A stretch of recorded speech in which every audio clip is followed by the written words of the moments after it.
Yes, there's probably a number of generals that died early that would have been great, but we'll never know. Exactly. And as Grant had commented after the war, one of the most failed, in the view of historians, generals was George B. McClellan. And on him, Grant had said if he had come up slowly like the rest of us, he may have done better. And that's true. We'll never know. One of the interesting aspects of Civil War history is one that started actually very early after the Civil War, which is generally called the Lost Cause. And Jubal Early and a number of Confederate generals rather quickly started to put forth this theory of the Civil War. Could you explain what that is and comment on it, and what do you think of the Lost Cause story? Okay.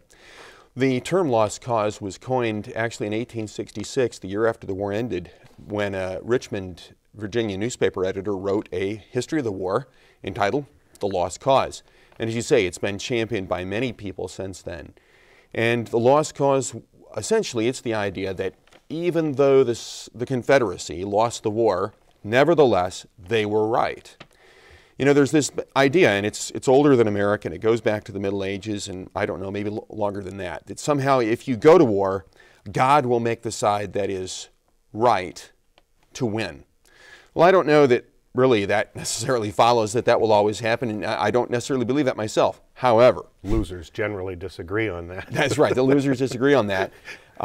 However, I'll have to say that in this case, you know, I do think that the Union cause, being the cause of freedom as against slavery, was the right cause, and so I don't find the lost cause assertions very convincing, and the individual assertions, whether it be that Southern soldiers were more religious than Northern soldiers. Well, my research says no, actually they weren't. They were both about equally so.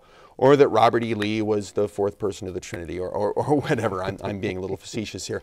Or that he was, you know, unbeatable and was never beat. Again, I don't think that's true. And so you could go on and on with some of the assertions that are made that I just don't find convincing. Well, part of the lost cause approach, and one that was somewhat supported by Shelby Foote, who wrote monumental work on, 3-volume work on the Civil War, was that the North was so strong and had so much power that, as Shelby Foote put it, if they started to lose, they were fighting with one arm tied behind their back, and it would have come out, and there was no way that the South could have possibly won the Civil War. What's your view on that? Well, again, I don't think that's true. You know, as Robert E. Lee had just taken command of what he would soon be calling the Army of Northern Virginia in front of Richmond, he was meeting with a group of his generals before they launched their first big campaign. And one of his generals spoke up and said, you know, they've got more men than we do, they've got more cannons than we do, and they're going to do this and they're going to do this, we can't do anything about it. And Lee says, if you go to counting, we're beaten from the beginning. But Lee didn't think that just counting heads or counting cannons or any of the other things that you might count was what was decisive in a war.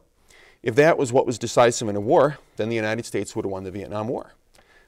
We had more cannons, we had more people, we had more money, and it didn't work out that way. Well, it's about politics, isn't it? It's about will, it's about public will and things that might sap public will. It's about the politicians' determination to stick with a cause and the politicians' ability to communicate to the people, this is why we're fighting and this is why it's worthwhile, and to really persuade the people. Lincoln was maybe the best we've ever had at doing that.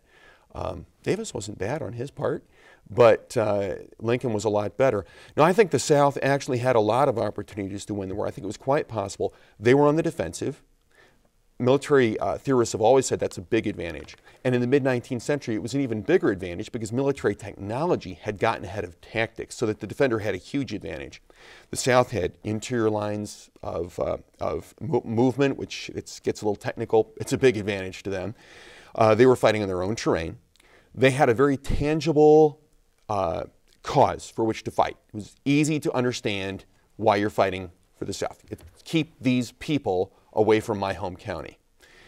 Whereas for the North, you had to understand something abstract. We're fighting to save self-government. We're fighting to end slavery, which didn't always play well with all the Northerners because some of them were a little bit racist too.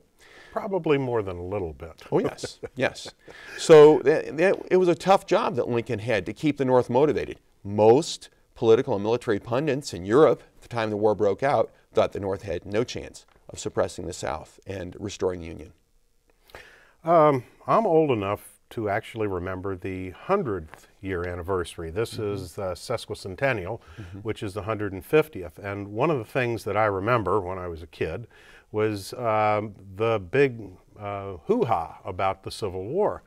You don't see that in the 150th. Now, admittedly, the 100th is more important than the 150th, but it's, I would say, a very muted approach compared to the 100th. Why do you think that is? Why do you think there's not more interest in the 150th anniversary? Well, as you say, the 150th is a little less compelling than the idea of the centennial. I think that, you know, for one thing, we're 50 years farther away, and it slowly fades a little bit. Still, you know, there continues to be a very strong interest in the Civil War. You know, there was Ken Burns in the 90s, and there was the Gettysburg film, and Civil War books continue to sell. So I think there's a steady background of Civil War interest, maybe not the big flare-up. I think another thing to bear in mind with the 100th anniversary is we were in the midst of the Civil Rights Movement, which was sort of finishing the unfinished business that the Civil War had left behind. So history seemed very current, very real, and in the midst of us. Where today we more or less have the civil rights issue somewhat settled. We publicly, everyone agrees that we ought to respect everyone's civil rights and that we ought to respect racial equality. And I think that's something that's, for the most part, not publicly questioned by anybody of any respectability today in America, which is not the case 50 years ago. You know, that was the age of George Wallace. So I think in some ways it was easier to see the Civil War as something we were still fighting 100 years ago. And now it's only history. And the American people have never been too big on their history. Still, to the extent the American people have been interested in their history at all, the Civil War has taken more of their interest than any of our other events. And I think that still continues to be true. Maybe not quite as big as it was 50 years ago. Speaking of history, you've got a new book coming out. Could Yes. you, I'm sure you'd like to comment on I always do, yes. It comes out this month, and actually it is out now. It's called This Great Struggle, and it is a history of the entire Civil War. Oh my gosh. Yeah. How big is this? Well, the idea was not to let it get too big. You know, there's Shelby Foote out there in 3 volumes of almost 1,000 pages each. And there's James McPherson's fantastic Battle Cry of Freedom in about 880 pages. And so in discussions with the publisher, we were very clear that we wanted to keep it to less than half the length of McPherson and just tell the story in a little bit smaller bite so that people could maybe find it a little more digestible.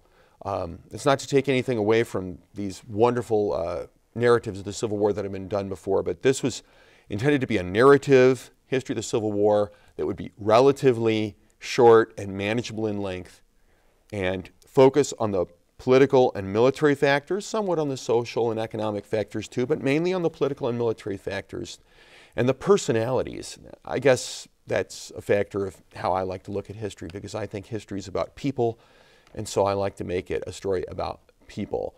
Not numbers, not huge numbers of people, but individuals and the choices that they made that shaped history. Well, that sounds like it's going to be an interesting read. I hope so. Thank you very much for being with us on Studio 21. I'm Ken Blankmeyer, the chair of the Tulsa Community College Sesquicentennial Commemoration Committee, and we hope to continue these interviews in the future. Thank you very much.